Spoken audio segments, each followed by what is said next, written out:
Assalamualaikum warahmatullahi wabarakatuh.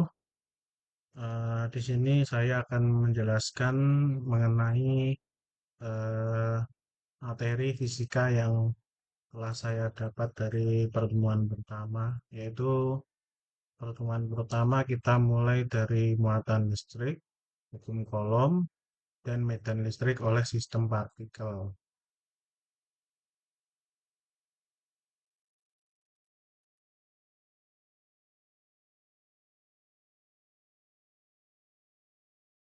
Kita mulai dari muatan listrik dahulu. Muatan listrik terdiri dari dua jenis muatan, muatan positif dan muatan negatif. Kemudian terdapat gaya tarik-menarik dan tolak-menolak antar muatan yang bergantung jenis muatan. Ini negatif, negatif itu akan tolak-menolak dan positif dengan positif akan tolak-menolak juga. Dan kemudian positif jika ketemu negatif itu akan saling tarik-menarik. Jumlah muatan positif sama dengan jumlah muatan negatif atau netral.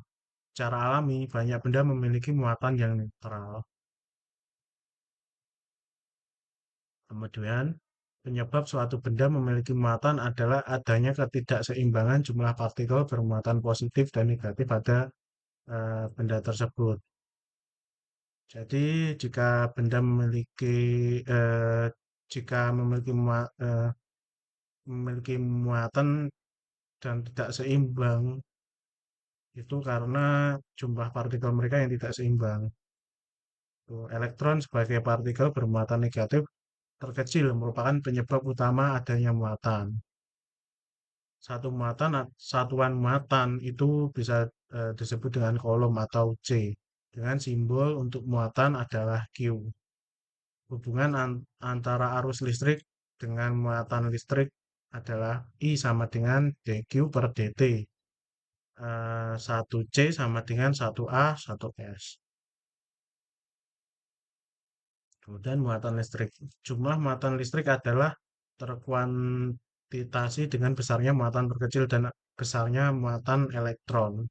Atau E-nya sama dengan 1,602 kali 602 kali 10 pangkat min 9 C.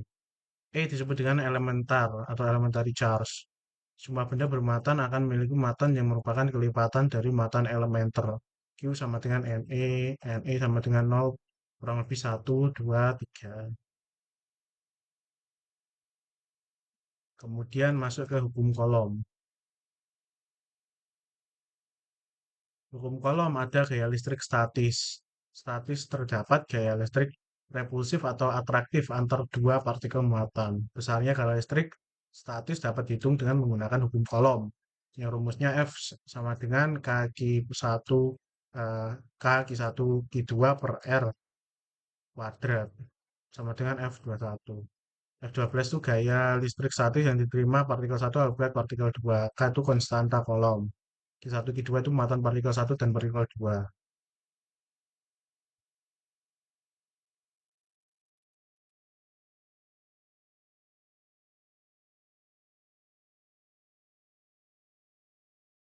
Terus kemudian gaya listrik statik. Gaya listrik statik merupakan besaran vektor, memiliki besaran dan arah. Nih, kalau vektor itu memiliki besaran dan arah. Yang terpenting itu arah. Vektor itu memiliki arah. Arah arah gaya listrik dapat ditentukan dengan menggunakan analisa jenis muatan, hukum kolom bentuk vektor. Hukum kolom dalam bentuk vektor itu seperti ini. Ya, seperti tadi. Gaya listrik statik 1D. Contoh soal.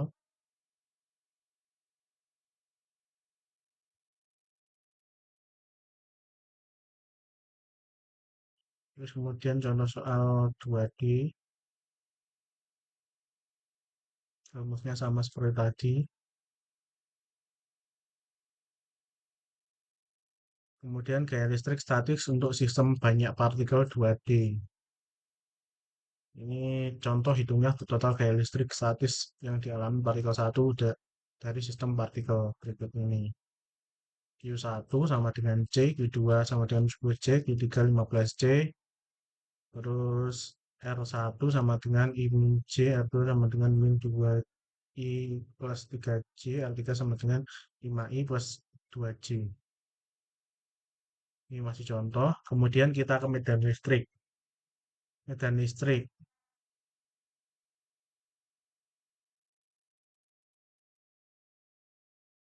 Medan listrik itu gaya listrik statis FAB yang dialami partikel A dengan muatan QA akibat keberadaan partikel B dengan muatan QB. Ini FAB, QA, QB. Interaksi antara medan listrik EB yang dihasilkan oleh partikel B dengan muatan uji QA. Medan listrik pada titik yang ditempati muatan uji didefinisikan sebagai besarnya gaya listrik yang dialami muatan uji per besarnya muatan uji.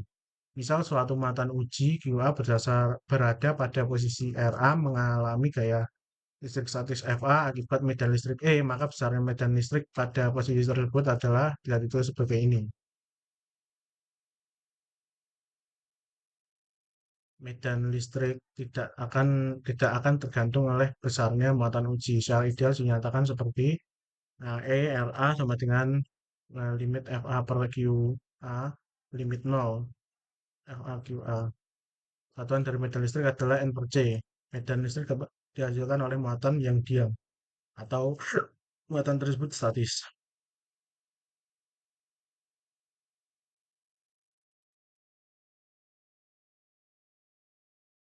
Ini contoh soalnya.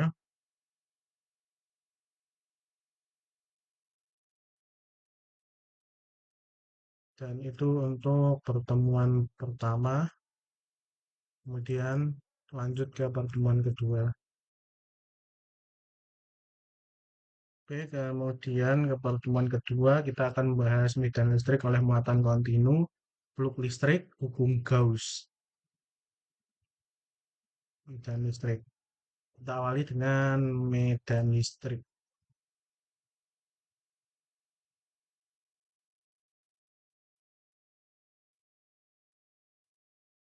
Eh, kita awali dengan medan listrik menjadi salah satu penggerak fenomenal listrik magnet. Aplikasi dari medan listrik adalah salah satunya pada kapasitor sebagai penyimpan energi. Ya, seperti kapasitor itu kan untuk menyimpan energi. Nah, itu contoh pengaplikasian dari medan listrik. Pemahaman mengenai medan listrik dapat meningkatkan kualitas hidup. Ya, benar. Dengan kita memahami medan listrik, kita dapat meningkatkan kualitas hidup kita. Eh,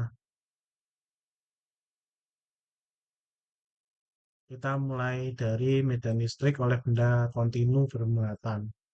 Anggap benda kontinu sebagai kumpulan dari segmen kecil bermuatan dq yang ukurannya sangat kecil sehingga dapat dianggap titik bermuatan. Tuliskan medan listrik DE dengan yang dihasilkan masing-masing dq dalam bentuk komponen vektor dan jumlah masing-masing. Komponen vektor untuk rumah dq dan cari tahu apabila komponen yang dapat saling meniadakan. Lakukan penjumlahan untuk semua medan listrik yang dihasilkan, semua segmen kecil dengan penggunaan integral.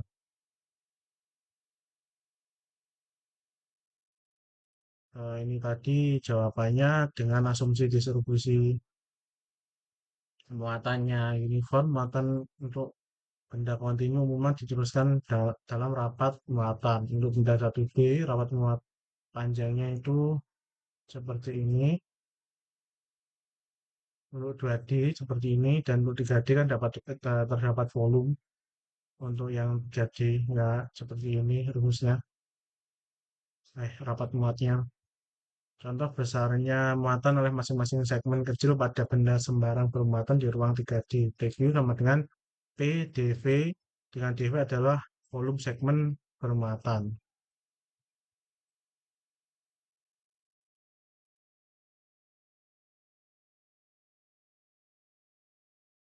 Oke, kemudian medan listrik oleh muatan garis lurus. Misal diketahui rapat muatan dari batang dengan panjang L sama dengan eh, L maka medan listrik dengan titik yang berjarak A dan tengah batang tersebut dapat dihitung seperti yang diilustrasikan pada gambar di samping. Dengan elemen kecil memiliki muatan seperti ini, dengan Y yang berjalan dari min L per 2 sampai per 2.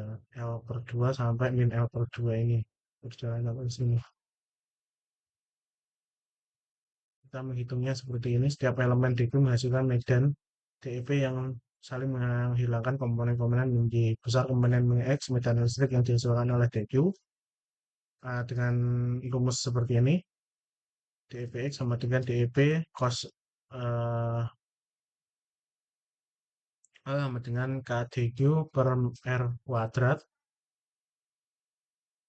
terus dengan R sama dengan A kali kuadrat plus A kuadrat dan DQ dy.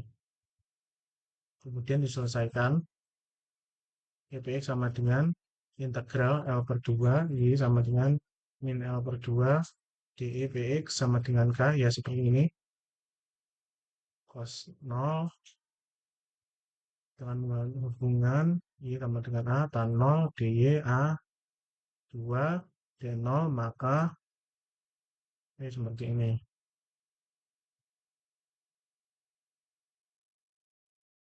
Integrasinya kita selesaikan dulu seperti ini. Terus setelah diselesaikan, kembalikan 0 ke A dan Y. Berarti 0 ke A dan Y.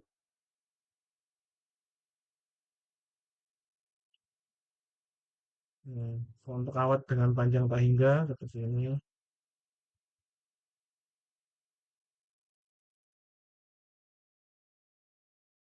Contoh sebuah kawat medan magnet dengan garis lurus ini contohnya.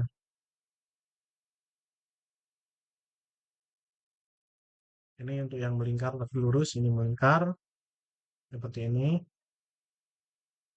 Terus kita ke materi selanjutnya yaitu flux listrik. Garis gaya listrik. Garis gaya listrik merepresentasikan medan listrik. Rapat gaya listrik yang menggambarkan kuat medan listrik. Muatan positif, radial menjauh.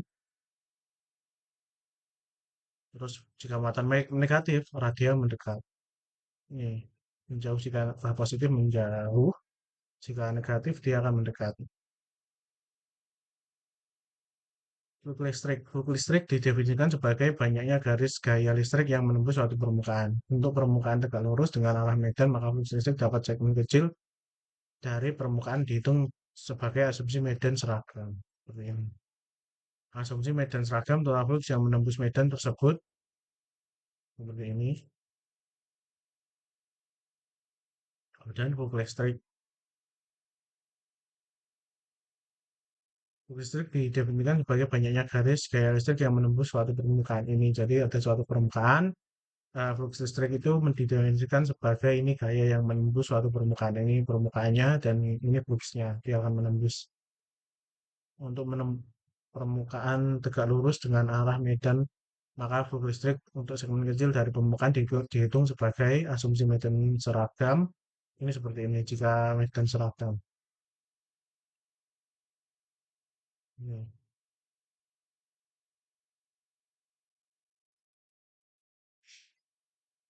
ini contohnya, jika perbedaan permukaan, ini permukaan sembarang, ini secara normal tadi ya. Terus kemudian jika terbuka, ada permukaan yang terbuka. Jika permukaannya tertutup, ini jika permukaannya tertutup. Kemudian kita lanjut ke hukum Gauss. Hukum Gauss itu total flux yang menembus suatu permukaan tertutup dikalikan permitivitas akan sama dengan total muatan yang dilingkupi permukaan tersebut. Atau seperti ini.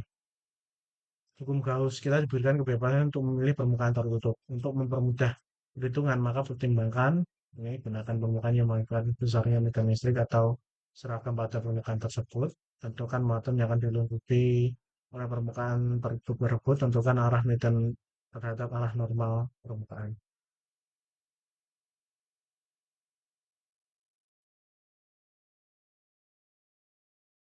Ini contoh hukum Gauss untuk partikel titik itu seperti ini.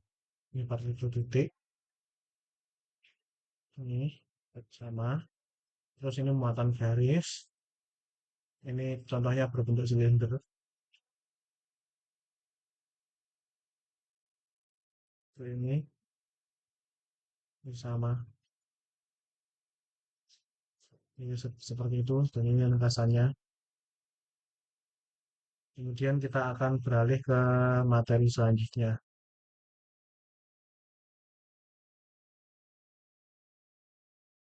Kemudian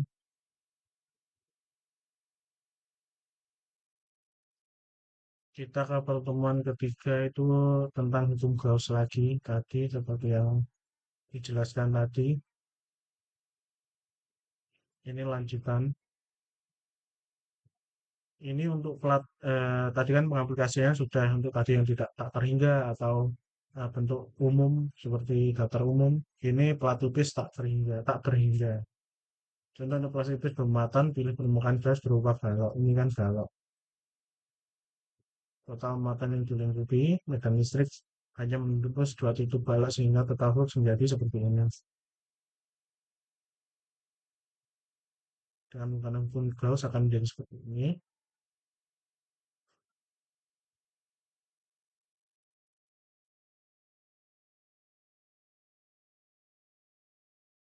Jadi kita lanjut ke konduktor dan isolator. Kita mulai dari konduktor dulu. Apa itu konduktor? Konduktor adalah muatan bebas bergerak di dalam suatu konduktor itu muatan bebas bergerak di dalam suatu konduktor. Saat ada muatan tambahan akan terjadi pendistribusian ulang muatan sehingga medan listrik dalam konduktor akan tetap nol. Muatan tambahan akan tersebar dari permukaan konduktor. Sembarang permukaan Gauss yang melingkupi bagian dalam konduktor saja akan dengan nilai medan listrik nol. Isolator. Muatan tidak bebas bergerak dalam isolator. Saat ada muatan tambahan, maka akan terjadi pendistribusian ulang muatan hingga di seluruh bagian isolator. Ini contohnya untuk medan medan oleh bola konduktor pejal. Ini untuk isolator seperti ini.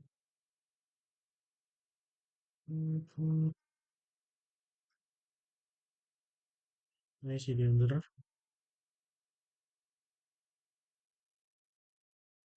Ini. Ini rasanya besar medan listrik oleh plat tipis tak hingga yang tadi bermuatan tidak dipengaruhi oleh jarak. Jadi jarak itu tidak berpengaruh. Seperti ini sama dengan ini besar medan listrik yang dihasilkan oleh lebih dari satu benda kontinu bermuatan dapat dihitung hanya dengan menjumlahkan masing-masing medan listrik. Kemudian muatan berlebih pada konduktor tersebar di permukaan konduktor. Yang tadi yang konduktor itu muatan berlebih itu akan disebar ke permukaan. Jadi semuanya merata. Medan listrik dalam konduktor sama dengan nol. Muatan berlebih pada isolator tersebar secara merata. Tadi kan di permukaan saja. Kalau isolator itu merata semua. Oke, kita akan lanjut ke materi selanjutnya. Kita lanjut ke potensial listrik. Kita akan motivasi dahulu. Potensial listrik memiliki peran penting dalam kehidupan sehari-hari. Contohnya dalam menjalankan berbagai peralatan elektronik. Itu kita menggunakan potensial listrik. Menggunakan ya seperti contohnya ya banyak sih peralatan elektronik yang berada di rumah kita. Mengetahui tentang potensial listrik dapat menghindari kita dari bahaya yang diakibatkan oleh fenomena potensial listrik. Misalnya saat terjadi badai petir dalam mobil.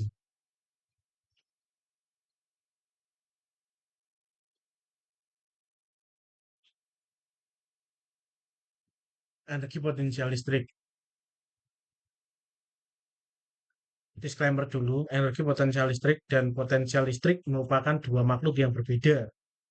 Gaya listrik statik merupakan gaya konservatif, usaha yang dilakukan hanya bergantung posisi awal dan akhir. Energi potensial listrik merupakan besar energi terkait dengan konfigurasi muatan uji dengan muatan penghasil medan listrik.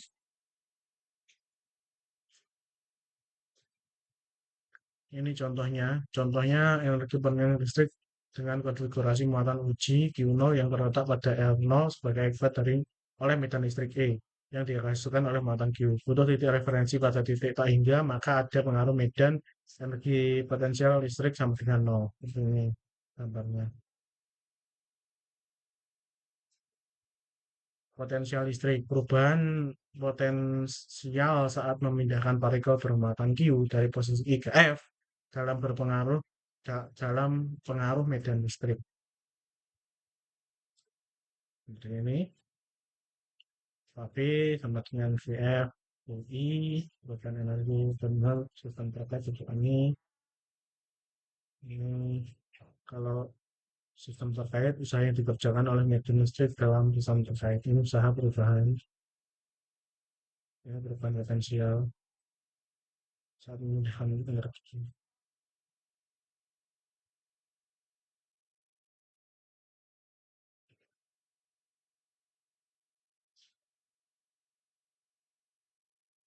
Ini untuk sistem untuk oleh banyak partikel bermuatan. Ini untuk muatan kontinu. Ini tadi eh, kita langsung ke ringkasannya. Potensial medan listrik didefinisikan sebagai V sama dengan U per Q0 sama dengan W tak hingga per Q0.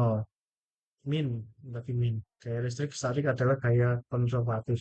Gaya listrik yang dihitung dari medan listrik VF sama dengan min 1 V VF sama dengan V min PF min VI sama dengan integral FI E kali DS. Potensial negatif sama dengan nol. Ada di tak hingga. Potensial listrik oleh muatan titik V sama dengan Q per R. Potensi listrik oleh muatan kontinu itu V sama dengan integral dV sama dengan integral K dQ per R. Ada beberapa bentuk gaya kontinu dapat menggunakan bantuan hukum Gauss. Medan listrik dapat dihitung dari potensi listrik dengan menggunakan operator gradient. E sama dengan in V sama dengan seperti ini. Nah, seperti ini karena satu materi saja singkat, jadi kita akan lanjut ke materi berikutnya.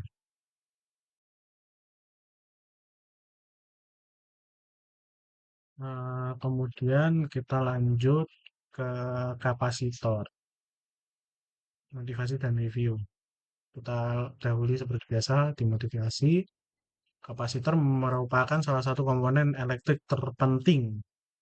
Benda-benda di sekitar kita termasuk diri kita sendiri bersifat sebagai kapasitor. Bila baterai kita menyimpan energi melebihi ambang batas tertentu dan melewati suatu area yang dipenuhi debu halus atau airborne dust, maka ledakan dapat terjadi akibat dari loncatan listrik yang berasal dari badan. Ya, badan kita eh, itu juga kapasitor, dapat mengkapasitasi.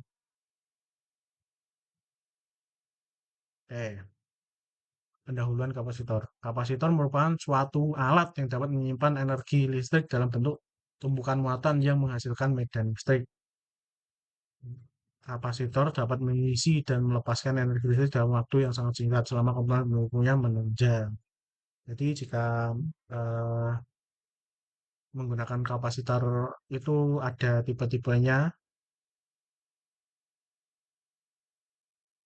Jadi untuk menggunakan tidak sembarang, ada harus yang dipikirkan antara itu muatannya dapat berapa. Siklus pengisian dan pengosongan yang lebih banyak daripada baterai. Siklusnya ini lebih banyak daripada baterai kapasitor itu. Kemudian bentuk dasar kapasitor terdiri dari dua buah konduktor yang terpisah satu sama lain. Gambarnya seperti ini konduktor yang terpisah satu sama lain. Konduktor bisa berbentuk apapun. Ini contohnya seperti ini. Bentuk dasar kapasitor yang lebih umum dan spesifik terdiri dari dua buah pelat konduktor bermuatan yang terpisah dari dengan jarak tertentu. Ini seperti contohnya kapasitor pelat sejajar. Saat terisi penuh, masing-masing pelat akan berisi muatan sekitar plus Q dan min Q. Ini jika penuh, ini akan bermuatan ini. Kapasitor tersebut dikatakan memiliki muatan sekitar Q. Karena plat tersebut adalah konduktor, platnya ini konduktor, maka masing-masing plat adalah bidang eksponensial, ekipotensial dengan beda potensi dinyatakan sebagai V. Kemudian kapasitor pelat sejajar. Hubungan antara muatan yang tersimpan dalam kapasitor beda potensial antara kedua pelat menyatakan Q sama dengan CV.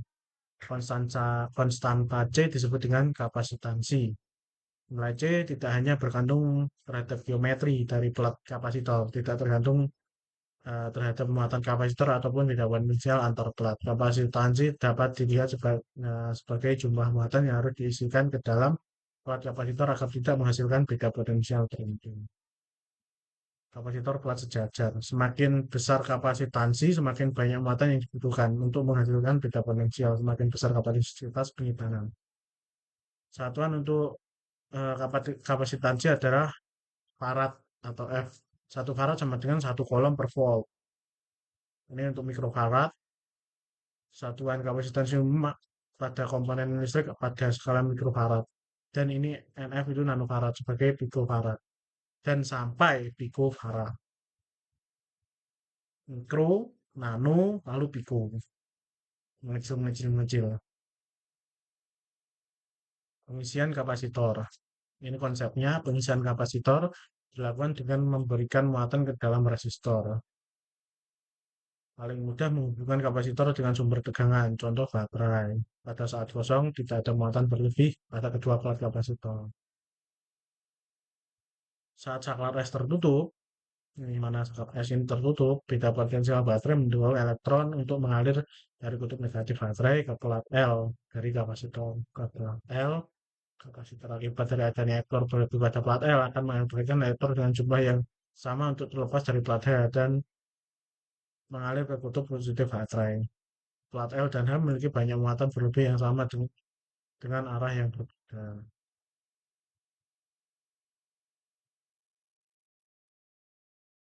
Ini perhitungannya. Ini pada plat sejajar, kapasitor tabung, ini masih sama. Ini bola, masih sama. Terus kemudian ada yang seri sama paralel.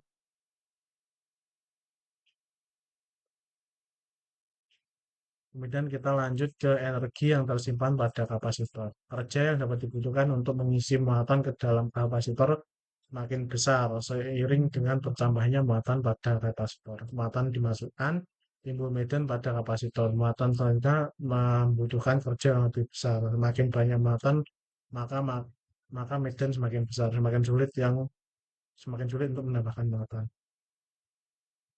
Misalkan pada suatu waktu muatan sebesar Q sudah diisikan ke dalam kapasitor sehingga kapasitor telah memiliki beda potensial V aksen sama dengan Q aksen per C. Setiap pertambahan muatan baru sebanyak di Q aksen akan membutuhkan pertambahan usaha dW sebanyak dW sama dengan Q aksen dQ aksen sama dengan Q aksen per C dQ aksen. Energi tersimpan pada kapasitor.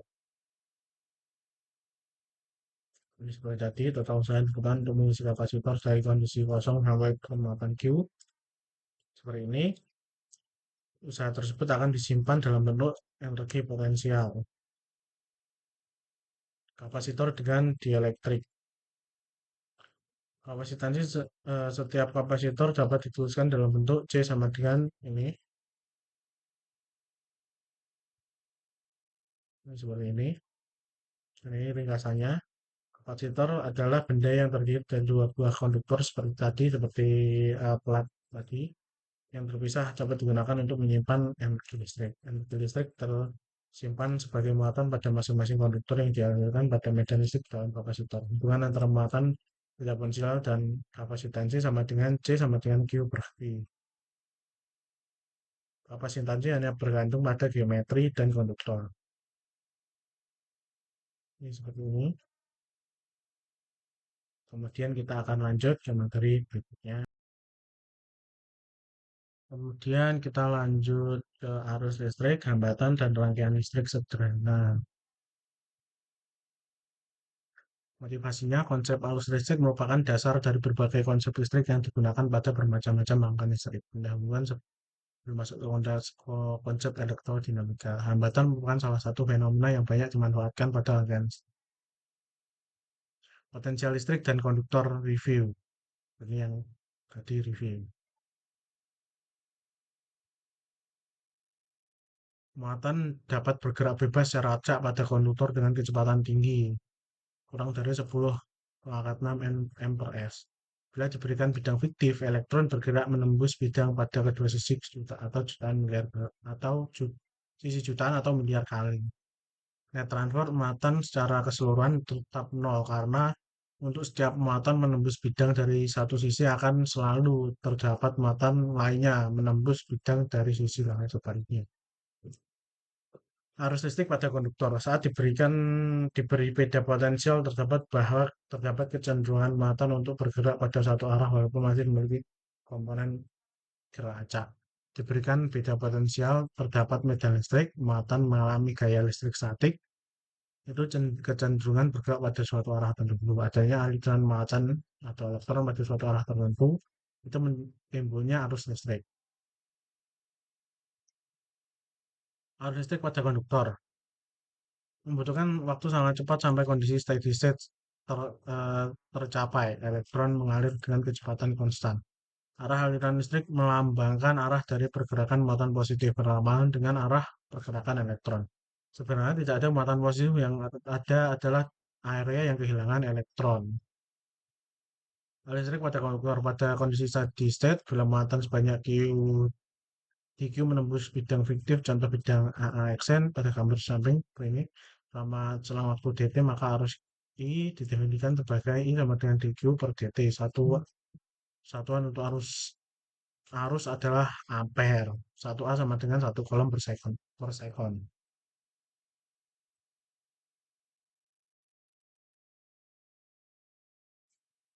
Kemudian ada rapat arus. Rapat arus itu aliran arus listrik pada konduktor analog dengan aliran kaca selang atau pipa. Ini rapat alur arus. Aliran dari arus I, ini dari arus I dapat dideskripsikan oleh rapat arus C pada irisan luas penampang konduktor DA. Air pada selang incompressible, muatan pada konduktor kompresibel. Saat melewati konduktor lebih sempit karena jumlah muatan harus kekal, maka arus I harus konstan. Rapat arus C makin besar jika jarak antar garis aliran atau streamlines yang makin kecil pada bagian konduktor sempit. Pada gambar di samping menyatakan rapat arus yang semakin tinggi. Drift speed.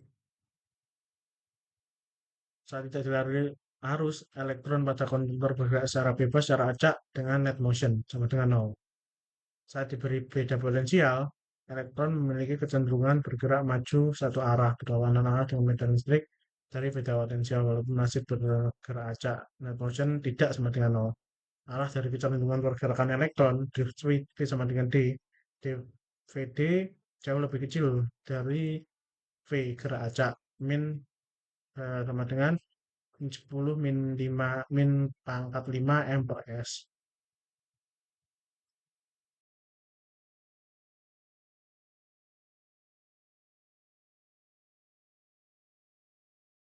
Kemudian jangan lupa juga ada yang namanya hambatan.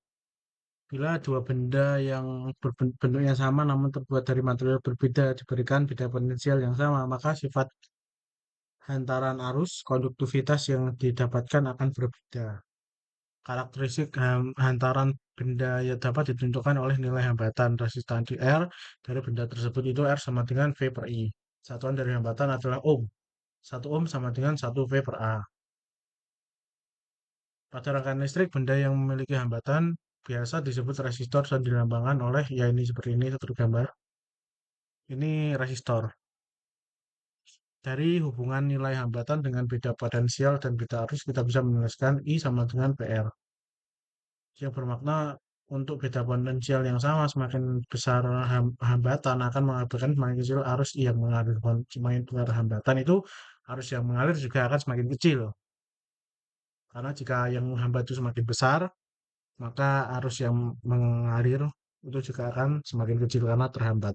Satu hambatan yang baik nilai hambatannya tidak bergantung besar dan polaritas dari benda potensial yang diberikan dan juga tidak bergantung besar pada arah dari medan listrik yang diberikan. Ada hambatan dan hambat jenis. Hambatan itu resistance atau R, sifat suatu benda. Hambat jenis itu resistivity atau P, sifat suatu jenis material. Hambat jenis itu sifat materialnya. Kalau hambatan itu sifat suatu benda. Itu hambatan resisten atau R. Kalau hambat jenis itu resistensi, resistivity atau P.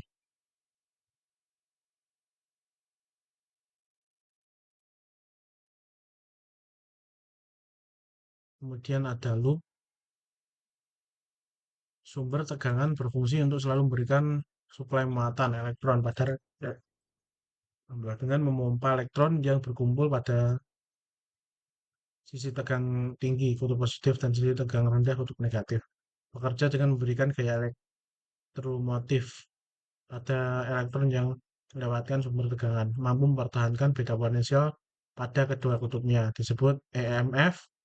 Nah, device simbolnya seperti ini.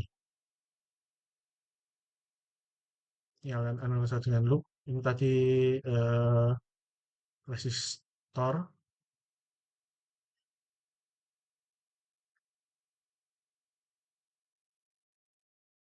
Oke, kita akan lanjut ke materi selanjutnya. Kemudian kita akan lanjut ke medan magnet, hukum biosafat, medan magnet oleh kawat lurus berarus, dan kawat melengkung berarus. Konsep medan magnet banyak digunakan pada kehidupan sehari-hari. Fenomena aurora merupakan contoh interaksi antara medan magnet bumi dengan hujan partikel bermuatan dari matahari ini, aurora. Aplikasi medan magnet Aplikasi medan magnet itu seperti motor listrik dinamo, dinamo yang seperti dinamo Tamiya itu, terus generator listrik elektromagnet.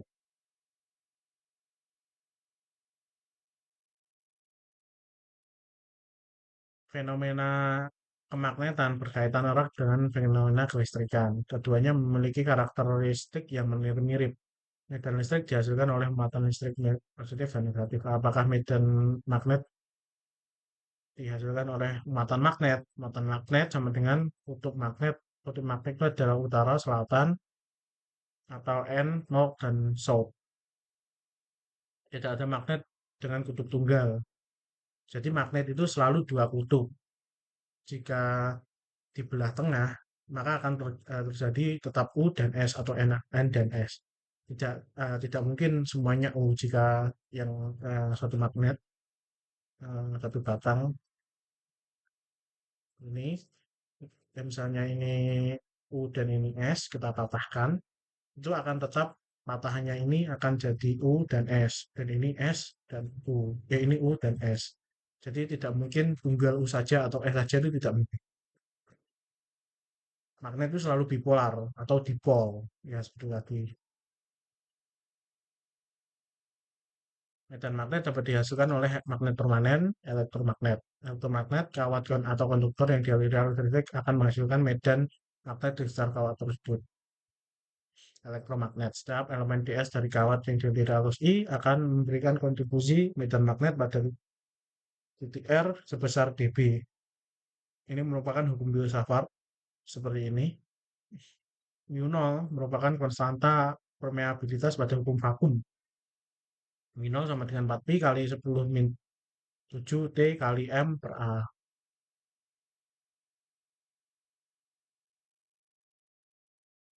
Di besaran arah, kemudian medan magnet oleh kawat lurus yang dialiri arus. Medan magnet oleh kawat lurus panjang tidak berhingga yang dialiri arus. Diketahui terdapat sebuah kawat dengan panjang tak hingga. Ini contoh soal. Anda dicari medan magnet pada titik B yang berjarak R dari kawat tersebut akan lebih mudah bila arah dan medan magnet dicari secara manual terlebih dahulu dengan kaidah tangan kanan. Arah medan magnet adalah masuk ke dalam bidang X. Ini,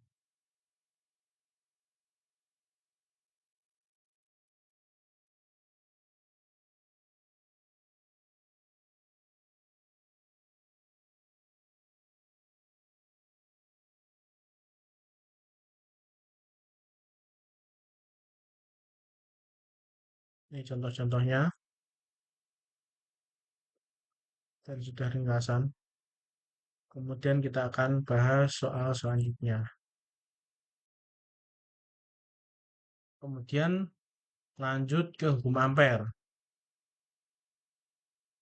Medan magnet menjadi salah satu fenomena penting banyak digunakan di kehidupan sehari-hari. Ini seperti tadi isinya dinamo itu ada eh, apa namanya yang melilit seperti besi yang melilit ini untuk dialiri listrik. Florida adalah suatu komponen yang dapat menghasilkan medan magnet yang memiliki energi yang bentuk energi magnet ini. Medan magnet dalam Florida dapat dihitung dengan mudah menggunakan hukum ampere. Aplikasi Florida itu catur daya dan audio. Hukum ampere. Dan listrik dapat dihitung dengan mudah lewat hukum Gauss, total medan listrik yang menembus suatu permukaan tertutup sebanding dengan total muatan yang dilengkapi. Analogi dengan hukum Gauss untuk medan listrik, hukum ampere dapat digunakan untuk menghitung medan magnet dengan mudah. Total medan magnet yang menembus suatu loop tertutup sebanding dengan total arus yang dilengkapi. Hukum ampere secara umum berbentuk loop. Hukum ampere itu secara umum itu berbentuk loop. Seperti ini itu kan loop, American loop ini. Dia loop. Arus yang dihitung hanya dilengkup oleh loop ampere. Contoh I3 tidak dihitung. I3 ini tidak dihitung karena dia tidak dilengkup oleh loop.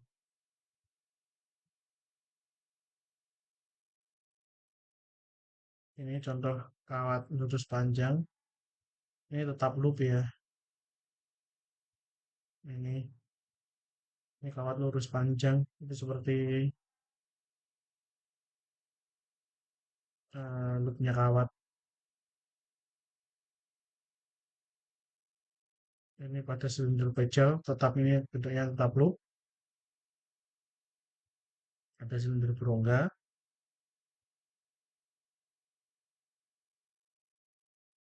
Ada solenoida dan toroida. Eh, Solenoida itu adalah kumpulan padat dari lilitan kawat konduktor yang dialiri arus yang terisolasi antara masing-masing lilitan ini seperti tadi yang di dalam dinamo. Itu dia ada lilitan kawat yang dialiri oleh listrik. Arus ini disebut kumparan, ya ini kumparan. Memiliki sifat medan magnet yang unik. Solenoida ideal memiliki panjang tak hingga atau panjang solenoida atau diameter solenoida. Medan magnet pada bagian interior akan hampir seragam, saling memperkuat medan medan yang dihasilkan antar lilitan. Medan magnet pada bagian eksterior akan hampir tidak ada atau saling menghilangkan antara medan yang dihasilkan bagian kawat atas dengan bagian kawat bawah. Kemudian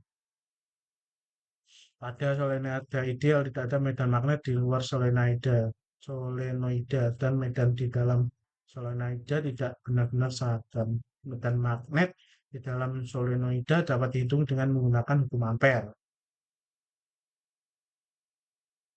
Terus kemudian ke toroida. Toroida merupakan kumparan solenoida yang bentuknya dibuat melingkar. Jadi toroida itu dia dia solenoida yang tadi, tetapi dia itu melingkar, jadinya seperti lingkaran. Sama seperti solenoida, medan magnet bagian luar toroida akan sama dengan nol. Pada toroida jika di luarnya akan nol, dia akan tetap loop.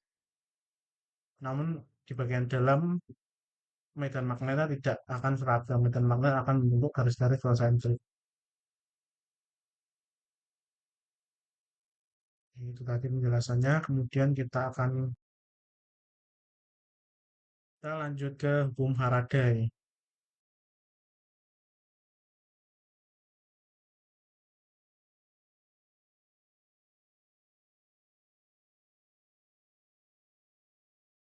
Hukum induksi Faraday menjelaskan tentang fenomena aliran arus induksi yang dihasilkan pada loop sebagai alat adanya perubahan flux magnet. Fenomena arus induksi ini mendasari konsep pembangkit listrik pada turbin. Generator cakram Faraday merupakan generator listrik pertama yang memanfaatkan fenomena perubahan flux magnet yang untuk menghasilkan arus induksi. Flux magnet, flux magnet, medan magnet dapat direpresentasikan sebagai garis-garis vektor magnet yang memiliki panjang lebih berat.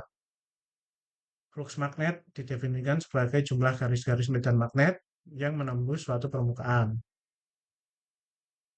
Untuk kasus medan magnet uniform, maka perhitungan flux magnet dapat disederhanakan menjadi seperti ini. Contoh, suatu lembaran dengan ukuran 50 kali 40 diletakkan dalam pengaruh medan magnet uniform yang memiliki arah berbentuk sudut 60 derajat terhadap vektor penolakan lembar tersebut. Hitung flux magnet yang menembus lembaran tersebut ini. Ini kan fluxnya. Ini 60 derajat. Ini 50 kali 40. Yang hitungnya seperti ini. Seperti rumusnya tadi.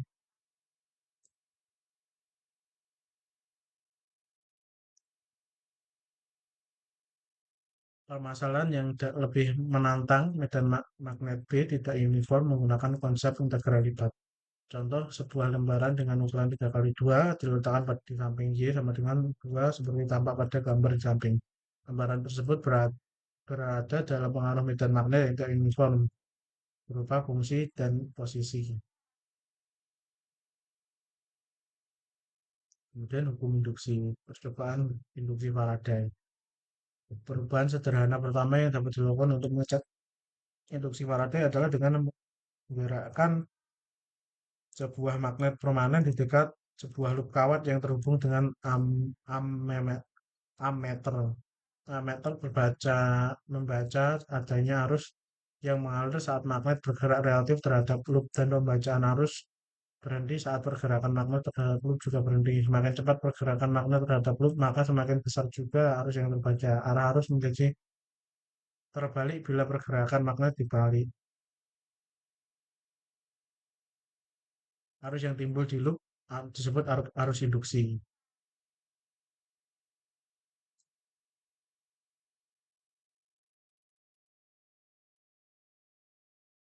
Kemudian kita ke proses induksi. Gunakan koordinat. Ini contohnya proses induksi.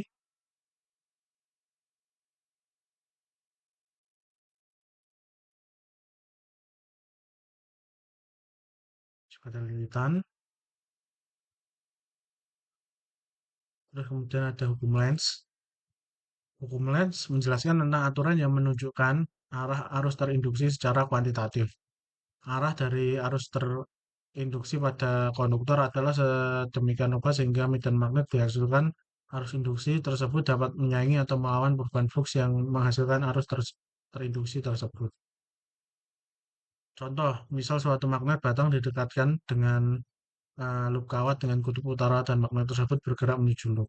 Seperti ini. Telah disebutkan sebelumnya bahwa garis-garis medan magnet keluar dari kutub utara mengarah menuju kutub selatan. Kutub utara mengarah ke kutub selatan.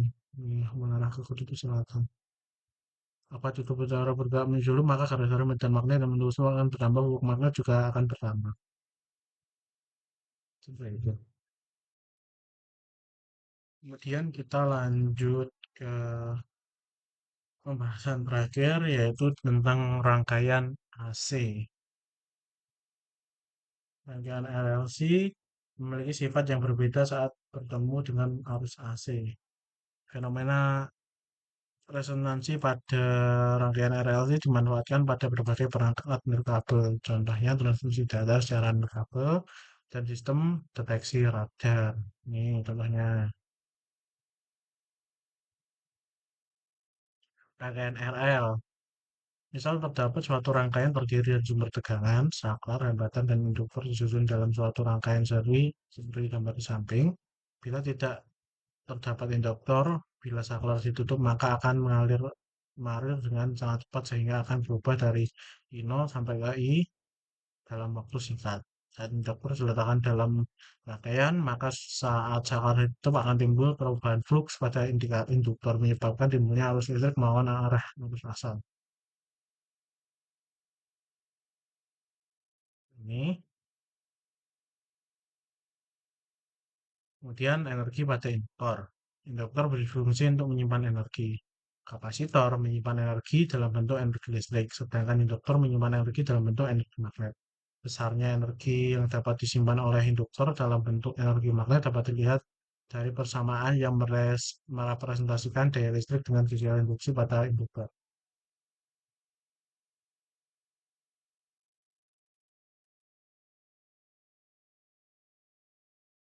Ya, seperti ini.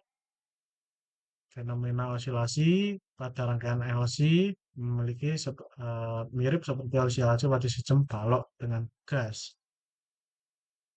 Frekuensi angular dari osilasi pada rangkaian LC itu seperti ini. Saat rangkaian ditambah oleh suatu hambatan secara seri, maka akan ada energi yang terdispersi. Fenomena dispersi energi pada rangkaian LC mirip sebagai osilasi terendam pada sistem pegas balok. Rangkaian RLC terhubung sumber AC. Ini. Kemudian kita akan lanjut ke resonansi.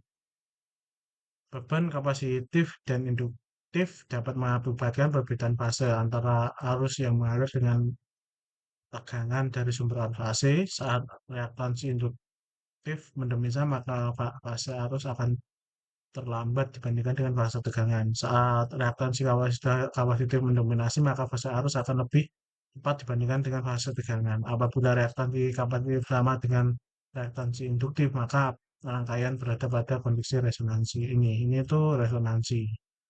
Bentuknya seperti ini. Kondisi resonansi akan tercapai saat XL sama dengan XC. Seperti ini. Pada kondisi resonansi, maka arus yang dapat mengalir akan mencapai kondisi optimal. Terus saat ini resonansi itu tercapai, maka arus yang mengalir akan mencapai kepada kondisi optimal. Ini ringkasannya yang tadi.